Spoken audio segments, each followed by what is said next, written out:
I'm going to be going over my thought process on how to implement sounds for Call of Duty, more specifically Call of Duty Warzone. So Warzone is the Battle Royale mode for Call of Duty. Typically in a Warzone map, you would have 150 players. Resurgence mode is like 50. So it's a lot of players on one map, and the maps are typically bigger than any traditional multiplayer map for Call of Duty.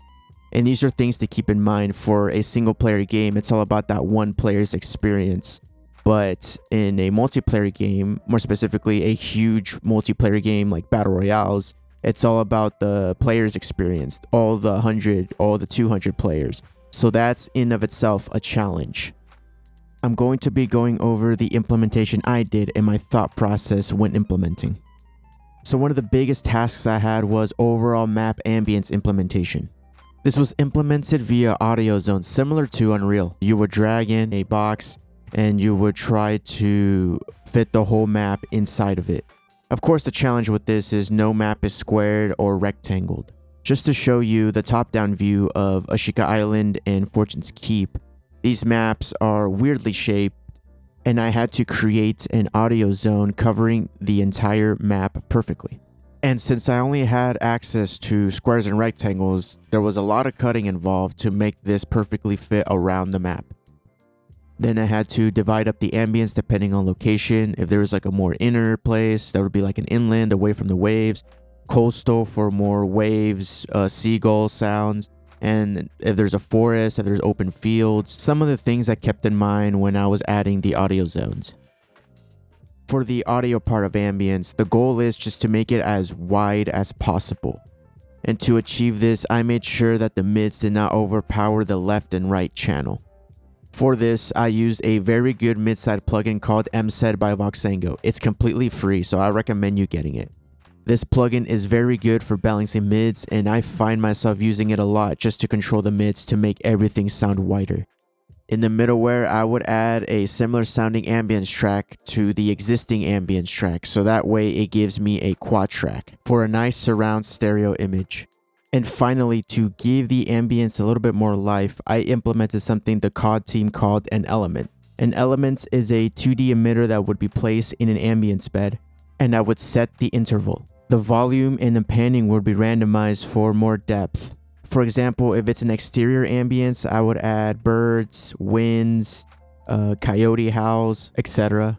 And for interiors, wood creaks and metal creaks. Here are some examples.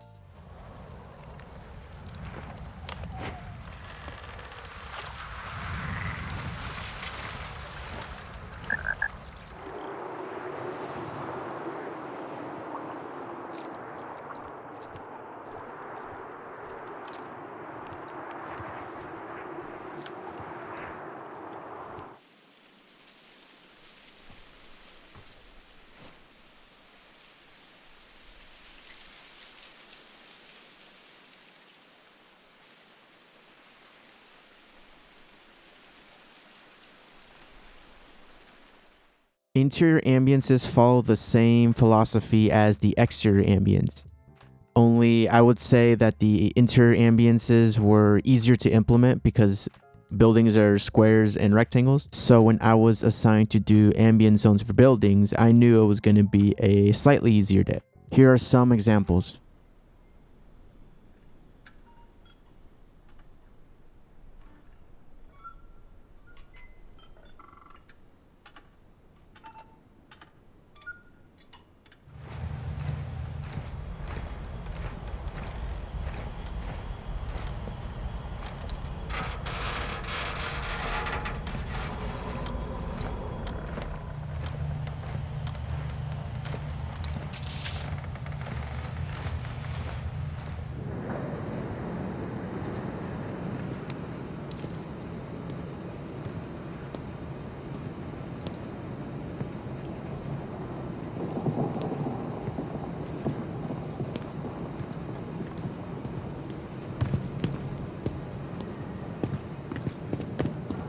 Moving on to my favorite type of ambience implementation, the 3D sound emitters. 3D sound emitters are sources of sound in a 3D space that can be used to create spatialized audio. To achieve the spatialization, I use volume attenuations, which would lessen the volume depending on distance.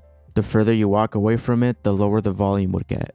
3D sound emitters really bring a project to life, whether I implement it inside a building or outside in a forest. It's just awesome to hear the amounts of energy and color they bring to a map. Examples of 3D sound emitters I used were metal creaks, electric zaps, winds, and my favorite being the ocean wave emitters.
Implementing ambience for Call of Duty was really an eye-opening experience.